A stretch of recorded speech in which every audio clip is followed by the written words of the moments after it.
ಭಾರತ ದೇಶದ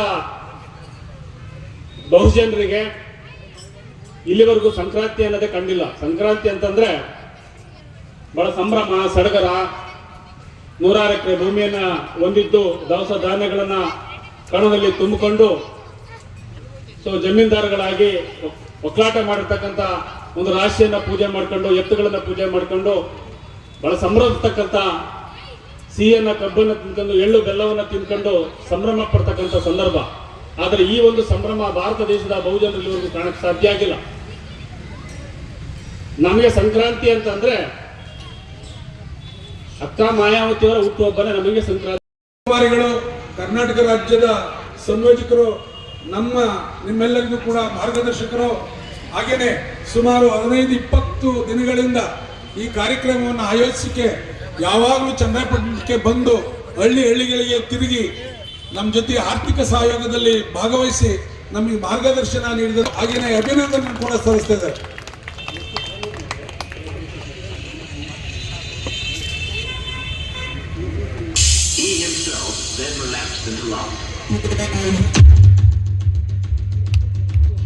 ಅವರಿಗೆ ಈ ಕಾರ್ಯಕ್ರಮದ ಪರವಾಗಿ ಭೀಮ ಸ್ವಾಗತವನ್ನ ಬಯಸ್ತಾ ಇದ್ದೀವಿ.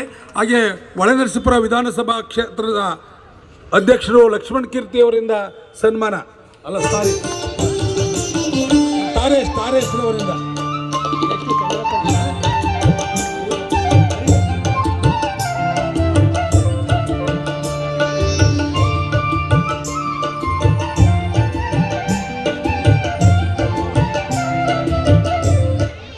ಹಾಗೇನೆ ಇದೇ ತರ ಕರ್ನಾಟಕ ರಾಜ್ಯದ ಕಾರ್ಯದರ್ಶಿಗಳು ಬಹುಜನ ನಾವು ಮುಖ್ಯಮಂತ್ರಿ ಆಗ್ಬೇಕಂತೇಳಿ ಕಾಂಗ್ರೆಸ್, ಬಿಜೆಪಿ, ಜನತಾದಳದೊಳಗೆ 60 ವರ್ಷ 70 ವರ್ಷಗಳಿಂದ ಒಂದು ರೀತಿಯಲ್ಲಿ ರಾಜಕೀಯ ಗುಲಾಮ್ಗಿರಿಯನ್ನ ಮಾಡ್ತಾ ಇದ್ದಾರೆ.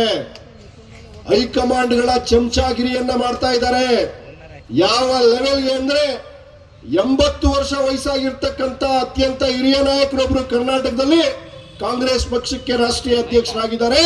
ಆದರೆ ಇವತ್ತಿನವರೆಗೆ ಅವರು ಈ ರಾಜ್ಯದ ಮುಖ್ಯಮಂತ್ರಿ ಕೂಡ ಆಗಕ್ಕಾಗಿಲ್ಲ ಅಂತಂದ್ರೆ ಕಾಂಗ್ರೆಸ್, ಬಿಜೆಪಿ, ಜನತಾದಳದ ಒಳಗಡೆ SC, ST, OBCಗಳನ್ನ, ಧಾರ್ಮಿಕ ಅಲ್ಪಸಂಖ್ಯಾತರನ್ನ ಯಾವ ಮಟ್ಟದಲ್ಲಿ ನಡೆಸ್ಕೊಂತಾರೆ, ಯಾವ ಮಟ್ಟಕ್ಕೆ ಅವರನ್ನ ಒಂದು ರೀತಿ ರಬ್ಬರ್ ಸ್ಟ್ಯಾಂಪ್ಗಳನ್ನಾಗಿ ಮಾಡ್ಕೊಳ್ತಾರೆ ಅನ್ನೋದಕ್ಕೆ ಕಾಂಗ್ರೆಸ್ ಪಕ್ಷದ ರಾಷ್ಟ್ರೀಯ ಅಧ್ಯಕ್ಷರು ಇವತ್ತು ಉದಾಹರಣೆ.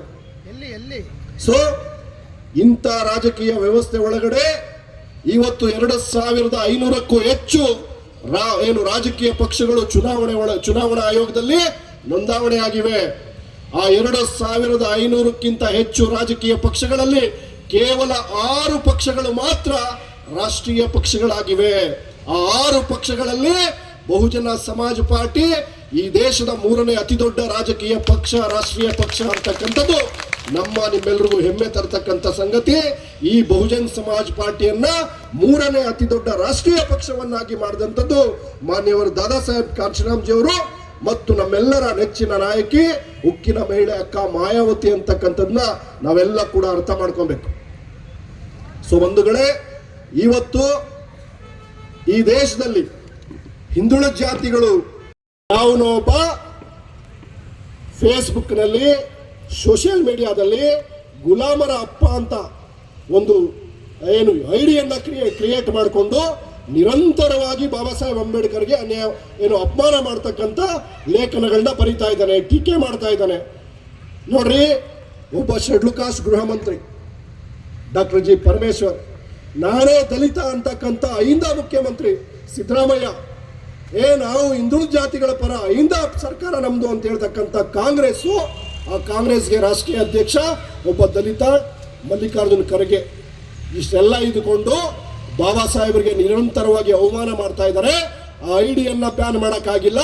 ಐಡಿ ಕ್ರಿಯೇಟ್ ಮಾಡ್ಕೊಂಡಿರ್ತಕ್ಕಂಥ ಜನ ವಿರೋಧಿಗಳಿದ್ದಾರೆ, ದೇಶದ್ರೋಹಿಗಳಿದ್ದಾರೆ, ಅಂಬೇಡ್ಕರ್ ವಿರೋಧಿಗಳಿದ್ದಾರೆ, ಅವ್ರನ್ನ ಅರೆಸ್ಟ್ ಮಾಡೋ ಯೋಗ್ಯತೆ ಇವ್ರಿಗಿಲ್ಲ. ನೋಡಿ ಹೆಂಗಿದೆ ಅಂತ.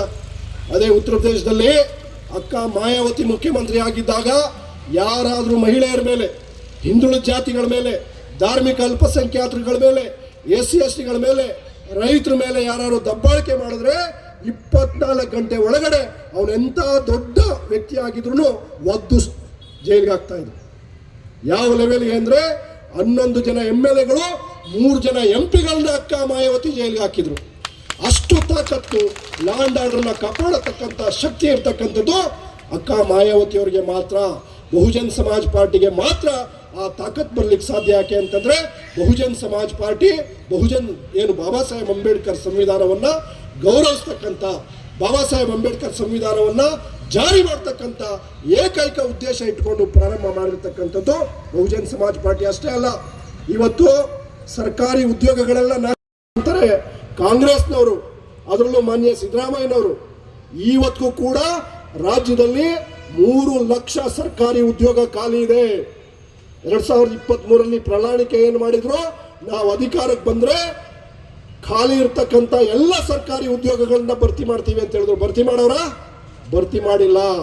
ಅಂದ್ರೆ ಹೇಗೆ ಬಿಜೆಪಿ ಯುವ ಜನರು ವಿದ್ಯಾವಂತರ ವಿರೋಧಿ ಆಗಿದೆಯೋ, ಹಾಗೆ ಕರ್ನಾಟಕದಲ್ಲೂ ಕೂಡ ಸಿದ್ದರಾಮಯ್ಯ ನೇತೃತ್ವದ ಕಾಂಗ್ರೆಸ್ ಸರ್ಕಾರ ಕೂಡ ವಿದ್ಯಾವಂತರುಗಳ ಯುವಕರ ವಿರೋಧಿ ಆಗಿದೆ. ನೀವು ಇದನ್ನ ಅರ್ಥ ಮಾಡ್ಕೊಬೇಕು.